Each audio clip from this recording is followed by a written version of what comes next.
Le monde célèbre ce jour la fête de la musique dans le contexte actuel de la crise sanitaire liée à la Covid-19.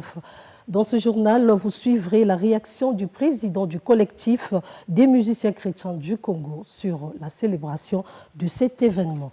L'invité du journal des religions, l'évangéliste Mondésir Ondende de l'église des élus de Dieu. Avec lui, nous aborderons la question de la dîme. Voilà pour la vitrine du nouveau numéro du journal des religions. Mesdames et messieurs, bonjour et bienvenue dans Studio 210 qui démarre avec l'actualité religieuse.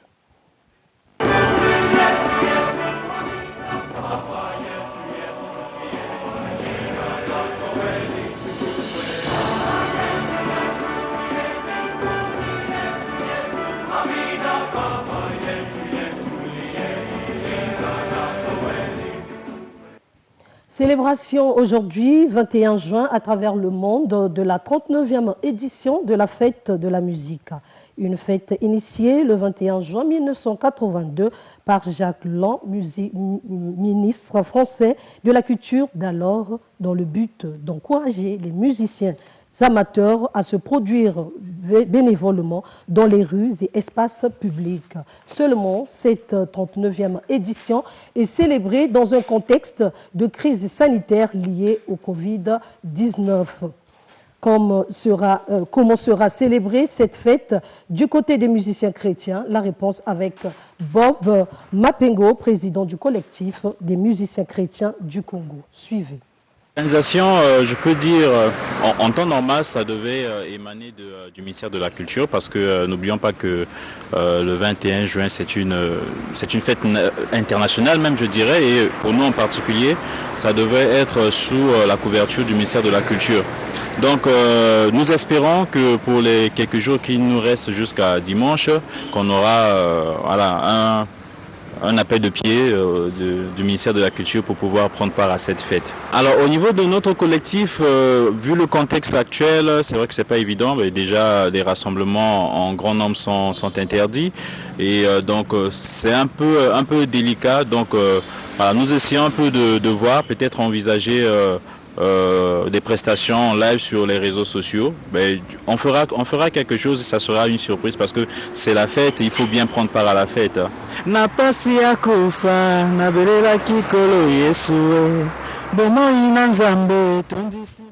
Comme je l'ai dit en titre, nous recevons l'évangéliste Mondésir Ondende de l'église des élus de Dieu. Bonjour l'évangéliste. Bonjour Madame Karine. Vous êtes ici pour interpeller les chrétiens sur la dîme qui, selon vous, n'a plus sa place au sein du christianisme. Pourquoi vous le dites? Tout à fait Madame. Permettez-moi d'entrer de jeu, de jeter le pavé dans la mare. Parce que de nos jours, nous remarquons avec beaucoup de pincement au cœur, effectivement, que la question de la dîme a engendré une forme de mythomanie dans le cadre des enseignements qui sont dispensés à l'Église. Et quand je parle d'Église, je parle effectivement du corps de Christ, l'épouse de Jésus. Et donc, à cause de cette mythomanie, ce mensonge avéré, nous avons bien voulu effectivement venir ici pour épurer ces enseignements qui a engendré une forme de constipation spirituelle, qui a engendré d'autres maladies au sein de l'Église corps de Christ. Alors, d'entrée de jeu, nous pouvons dire ceci, puisque c'est notre leitmotiv. Madame, nous devons retenir que la dîme, telle que nous allons la lire ici dans Malachie chapitre 3, où certains basent leur enseignement, la Bible nous dit ceci. Un homme trompe-t-il Dieu? Car vous me trompez, et vous dites en quoi t'avons-nous trompé dans les dîmes et les offrandes? Vous êtes frappés par la malédiction et vous me trompez, la nation tout entière. Apportez à la maison du trésor toutes les dîmes afin qu'il ait de la nourriture dans ma maison. Mettez-moi de la sorte à l'épreuve, dit l'Éternel des armées, et vous verrez, si je n'ouvre pas pour vous les éclus des cieux, si je ne réponds pas pour vous la bénédiction en abondance. Donc en parcourant avec beaucoup de parcimonie cette référence biblique, nous nous rendons compte qu'il y a une loi de causalité, c'est-à-dire une loi de cause à effet. C'est donc le paiement de la dîme que Dieu demandait à Israël qui devait engendrer en retour la bénédiction de Dieu. C'est donc ainsi que Dieu demandait à ce qu'on le mette à l'épreuve pour qu'il puisse bénir ceux-là qui, effectivement, payaient leur dîme. Mais comment faut-il mettre Dieu à l'épreuve? Mais aujourd'hui, c'est que nous sommes dans une alliance de la grâce. La dîme, Madame, pour aller dans la Genèse, la dîme commence avec un homme de Dieu appelé Abraham. Abraham fut choisi par Dieu et il paye la première dîme de l'histoire. Mais il y a lieu de lever un équivoque. C'est que la dîme que Abraham paye à Melchisédek n'est pas la dîme du revenu, c'est la dîme du butin. Et le butin, c'est tout ce que l'on tire, tout ce que l'on obtient des ennemis après les avoir infligé une lourde défaite. C'est alors que Abraham paye donc la dîme du butin et non du revenu. C'est alors quand il rencontre Melchisédek. Mais la Bible nous dit ceci au sujet de Melchisédek. Melchisédek était roi de Salem. Il n'avait ni généalogie, ni commencement de jour, ni commencement de fin. Donc, littéralement, la dîme devait revenir à Dieu. Et la première dîme était celle du butin. Deuxième personnage, c'est Jacob qui fait mention de la dîme.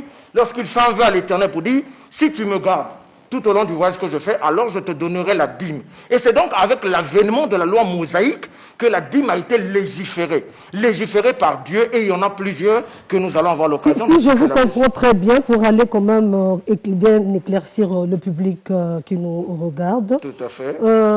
Si je vous comprends bien, vous voulez dire que pour recevoir les grâces de Dieu ou les bénédictions de Dieu, il faut se convertir. Madame, l'alliance c'est-à-dire revenir sur ce que, donc prendre conscience sur le mal que vous avez. Tout à fait. Vous savez, aujourd'hui, quand Dieu a défini la loi, c'était pour que l'homme qui mettrait en pratique ces lois puisse vivre par elles. Voilà pourquoi quand Israël rentre à Canaan, Dieu donne des lois au sujet de la dîme. C'est là où la dîme est légiférée. La dîme avait pour vocation donc de soutenir les Lévites. Donc il y a 4 sortes de dîmes issues du sacerdoce lévitique et 2 autres sortes de dîmes issues de la monarchie. Première sorte de dîme, madame, c'est la dîme des Lévites. Pourquoi les Lévites devaient percevoir la dîme? Parce qu'eux, ils n'avaient pas de propriété. Quand ils sont arrivés à Canaan, Dieu les a mis spécialement au service de la tente d'assignation. Donc les Lévites devaient prélever la dîme. Et il y a lieu de préciser à l'Église de Dieu que la dîme n'a jamais été une question monétaire. La dîme était une prestation végétale et animale. Elle n'a jamais été mensuelle. La dîme était effectivement une question annuelle. Est-ce que parmi ces différentes dîmes, n'y a-t-il pas celle qu'on peut maintenir? Non. Aujourd'hui, la Bible dit ceci. Celui qui vit sous la loi, Galates 3, verset 10, est maudit. Malédiction est donc engendrée par ceux qui vivent sous la loi. Les Lévites prélevaient la dîme parce qu'ils n'avaient pas de propriété. Et dans la dîme que les Lévites prélevaient, ils devaient encore prélever effectivement la dîme de la dîme qu'on devait remettre aux souverains sacrificateurs, les prêtres nés de la lignée d'Aaron. Troisième type de dîme, il y avait la dîme de la famille.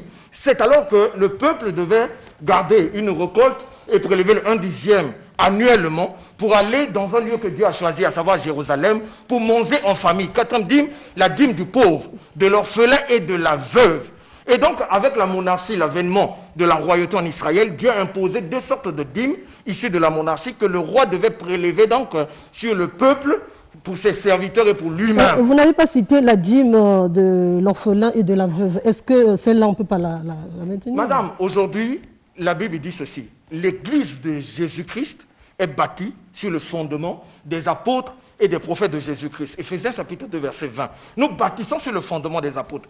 Qu'est-ce que les apôtres nous ont enseigné? Les apôtres, à travers le modèle lui-même qui est Jésus-Christ, nous ont enseigné la libéralité. Christ n'a pas prélevé la dîme. Christ, effectivement, a assisté aux offrandes. Les apôtres ont enseigné la libéralité. Certains aujourd'hui disent, madame, que la dîme a existé avant la loi. De quelle loi parle-t-on? Aujourd'hui, nous devons savoir que la loi a existé avant la dîme. Parce que la dîme donnée par Abraham a commencé lorsque déjà Dieu, dans ses lois, il y en a 3. Il y a les lois cérémonielles, les lois morales et les lois sociales. Les lois cérémonielles, c'est les lois relatives au culte. Elles existaient déjà avant qu'Abraham naisse parce que l'agneau de Dieu avait été immolé avant la fondation du monde. Merci, pasteur. On revient sur vous. Vous savez déjà que le monde vit un moment tragique à cause de la pandémie du coronavirus au Congo. Parmi les mesures barrières édictées par le gouvernement pour lutter contre ce fléau figure la fermeture des lieux de culte. Tenant compte du prolongement de cette mesure barrière, une équipe du studio 210 est allée s'enquérir du fonctionnement actuel des confessions religieuses. Un constat de Betty Apunza. Pour un mois déjà, que les rassemblements autour de 50 personnes sont interdits dans les églises et autres lieux de culte qui sont, dans la plupart des cas, fermés. Des dispositions qui intègrent l'ensemble des mesures barrières prises par les autorités compétentes afin de faire barrage à la propagation du coronavirus. Une situation qui chamboule bien évidemment les traditions culturelles dans ces lieux de culte. Au regard des réalités qu'impose l'état d'urgence sanitaire à cause de la pandémie, certains leaders des confessions religieuses usent de plusieurs stratégies comme l'utilisation de médias audiovisuels, y compris les réseaux sociaux pour évangéliser. En cette période de Covid-19, bien que l'église est fermée depuis 2 mois, mais nous avons quand même le moyen d'atteindre nos fidèles par les réseaux sociaux. Donc chaque jour, nous envoyons des messages bibliques par des réseaux sociaux où parfois on appelle pour fortifier nos fidèles. En ce qui concerne le fonctionnement de l'église, et là actuellement comme vous l'avez su le dire, les lieux de culte sont fermés, mais il faut que nous puissions user de stratégies pour maintenir en éveil la foi des chrétiens. Parce que si on les laisse comme ça, beaucoup de chrétiens vont perdre le pédale. Et il y a risque que des chrétiens deviennent encore des gros païens. Et donc il faut user de stratégies pour essayer un peu de les maintenir en éveil. Et à un autre niveau, dans plusieurs paroisses d'ailleurs, nous avons eu des entretiens avec notre coordonnatrice. Nous avons créé des groupes WhatsApp. Et par exemple, à Mukondo, on appelle Mukondo Exhortation ou Mukondo Édification. Et donc, dans ces groupes, nous balançons des méditations, donc des prédications accompagnées des prières pour aider les chrétiens à s'affermir là où ils sont et pour aider les chrétiens à pouvoir avoir une culture de prière en famille. Il y a aussi lieu de noter que plusieurs activités ou rituels comme la Pâque, la fête de Pentecôte, le Ramadan n'ont pu se dérouler comme d'habitude. Mais ce n'est pas ce qui fera relâcher les hommes de Dieu ou faire perdre la foi à leurs fidèles. Les musulmans, vous voyez, même on a passé notre Ramadan à la maison. On a prié en famille. On n'a pas fait de fêtes publiques. Donc c'est pour dire que les musulmans ont contribué et ont respecté les directives du chef de l'État parce que c'est lui le père de la nation. Et lorsque le chef crie qu'il a vu le diable, mais vous devez aussi vous protéger. Dans tous les départements et partout, nous sommes présents. Et nous avons des responsables qui reçoivent les directives et qui nous donnent aussi les informations, des réactions qui sortent de la base. Les enfants, les prières dans leur maison, sans problème. Les imams viennent à la mosquée tout simplement pour garantir un peu le lieu de culte. Mais les adeptes sont chez eux. Personne ne boude, personne ne fait des problèmes. C'est à juste titre que ces religieux galvanisent leurs fidèles. Les chrétiens, par exemple, ont cette belle formule des Écritures saintes. C'est le cœur de l'homme qui demeure la véritable Église. Ici est de signaler que ces lieux de culte ont été réouverts hier par le Premier ministre Clément Mwamba, chef du gouvernement. Comment font les chrétiens pour prier en cette période? Élément de réponse dans ce reportage de Meille Odoulou. Dans la guerre menée contre la Covid-19, l'une des armes efficaces utilisées par les autorités et la population congolaise est l'observation des mesures barrières. Et c'est dans ce contexte que s'inscrit la fermeture des lieux de culte. Pour les chrétiens, justement, la fermeture des chapelles ne signifie pas arrêt de la prière. Des chaînes de prière virtuelles ont donc été imaginées via WhatsApp et Facebook, comme nous l'explique Christedi Gaspard, un des membres de l'Église évangélique du Congo. Pendant que le gouvernement avait lancé le confinement, la fermeture des lieux de prière, le président de l'Église évangélique du Congo avait demandé aux fidèles de l'EEC d'organiser des cultes de maison. Chaque matin, il y a des cultes qui se font en ligne sur WhatsApp pour édifier les paroisses ou les fidèles de la paroisse Mayongi, que ce soit le soir aussi à partir de 18h. Il y a soit c'est maman pasteur, soit c'est un évangéliste. C'est comme ça que la paroisse Mayongi a organisé ses cultes dans le confinement. Voilà pourquoi même les fidèles de l'ESC qui sont en France, ceux qui sont aux États-Unis, sont vraiment dans la joie parce qu'ils ne sont pas restés dans le confinement comme les autres. Ils sont toujours à l'écoute de la parole de Dieu. À domicile, des moments de prière sont aussi organisés en famille, à des heures ponctuelles de la journée pour ne pas rompre le lien de la présence du Saint-Esprit comme nous le font savoir certains chrétiens. Mais puisqu'on nous a appris depuis l'Église que Dieu est présent partout, dans cette circonstance-là, étant donné que la santé est primordiale, on ne peut que s'incliner. Donc nous nous arrangeons avec les enfants.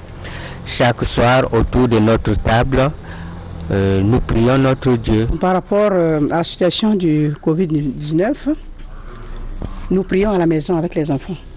Le matin, on se réveille en famille avec les enfants, on fait la prière. Et le soir, avant de dormir aussi, on prie avec les enfants, la prière en famille. Puisqu'à l'église, on ne peut pas aller, les églises sont fermées. En tout cas, chaque chrétien catholique va à la grotte pour méditer. Parce que nous, notre arme, c'est le chapelet. Donc nous venons chaque fois méditer à côté de la grotte. Les rapports entre les bergers et les fidèles des communautés chrétiennes ne sont donc pas pour autant rompus grâce aux technologies de l'information. Les dîmes et les offrandes, par exemple, se font en cette période d'urgence sanitaire. En rapport à la déclaration du Premier ministre Clément Mwamba, chef du gouvernement, déconfinant les lieux de culte, le président du Conseil supérieur islamique du Congo, El Had Djibril Bopaka, tiendra ce 23 juin à 10h à son cabinet une réunion avec les imams et les oulamas. Alors, évangéliste, on revient sur vous. Vous êtes en train de parler de l'abolition de la dîme. Alors, dites-nous, si par exemple on abolit, on enlève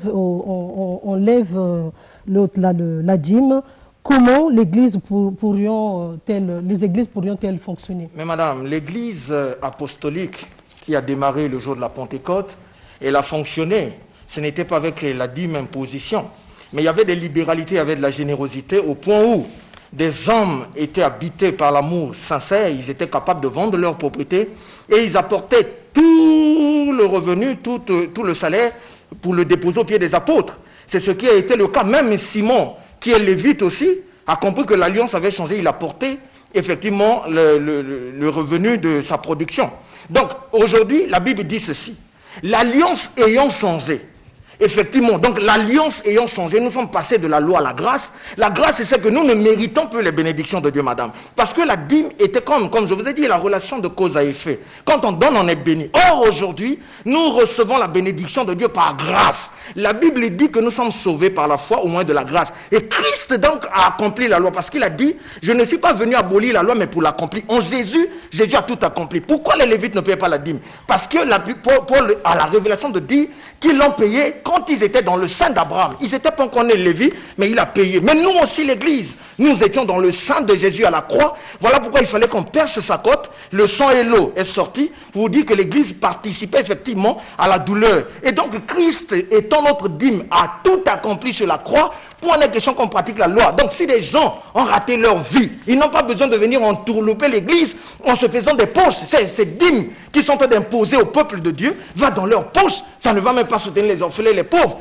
Madame, il y a du travail, laissons l'orgueil. Quand même on peut avoir l'onction ne nous déshumanise pas. Allons travailler, poussons la pousse, soyons modestes. Pourquoi aujourd'hui on essaie de se faire des poches au sujet d'une thématique qui n'a plus sa place? Voilà pourquoi nous lançons un défi. S'il y a un pasteur qui peut nous démontrer, en ce moment il va nous dire, il prélève quelle sorte de dîme.